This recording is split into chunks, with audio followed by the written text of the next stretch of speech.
Yay!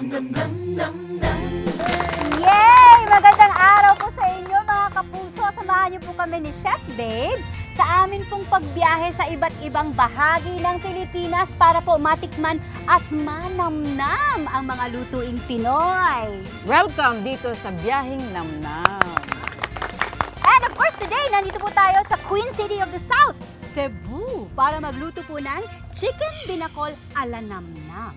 Ang chicken binacol ay native dish ng Aklan Province. Ang kaibahan lang nito ay nilagyan natin ng laman ng buko at sabaw ng buko.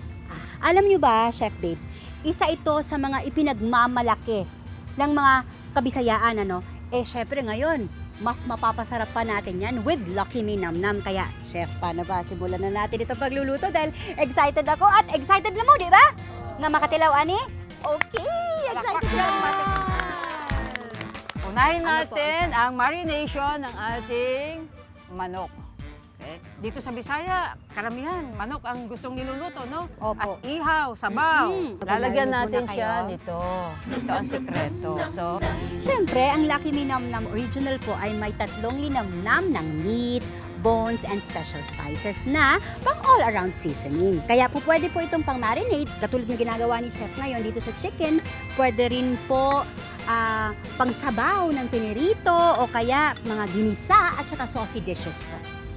nilagay na natin ang ating mantika. Yan, igigisa muna natin ang Okay. ating mga ricado.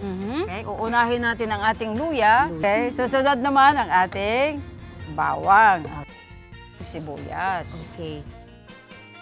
Lemongrass. Tapos ito na. Marami rin sa inyo, no? Opo. Ito is sayote, pwede rin siyang papaya. Okay. Yan. Idagdag natin ang marinated chicken at isunod ang isang pack ng namnam tomato. Ginagawa ko to kasi para magkaroon siya ng caramelization. Yes! Para lumabas ang tunay niyang kulay, amoy at lasa. Ano po yung ginamit ninyo? Sakto? Sakto. Oh, sakto pa ka. Ang Lucky Me Namnam tomato naman ang ginagamit ngayon ni Chef. Ang Namnam tomato naman po ang magbibigay ng kulay, amoy at lasang kamatis ng ating ginisa dishes. Tipid po kasi sa halagang 3 piso garantisado ang sarap. Ngayon, ilalagay na natin ang sariwang buko. Mas makakabigay siya ngayon ng tamis.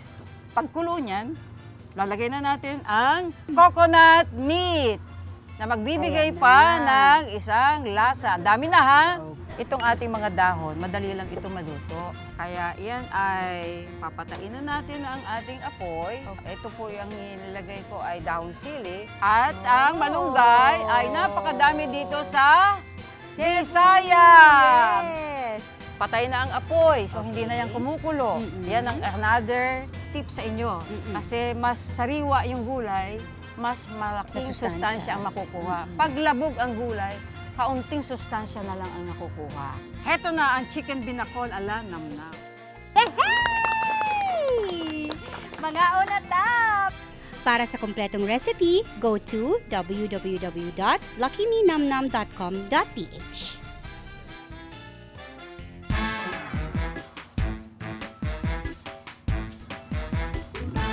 Yes! Ay! Napasigaw! Tama ka, Chef. Naku, iba po talaga ang linamnam ng chicken binacol kapag nilagyan po ng Lucky Me Namnam na may 2 variants po. Nandyan po ang ating Namnam tomato para po sa tomato dishes at meron din po tayong Namnam original for all-around seasoning. Halal certified pa! Mismo, at para laging happy ang kainan, all you need is love and namnam. Ang luto na mo, Bisaya lang, ahos o bumbay ra. Kanang ato ditsura man butangan nato ug kanang repolyo butangan nato sayote nya kanina man ni sig butanga lubi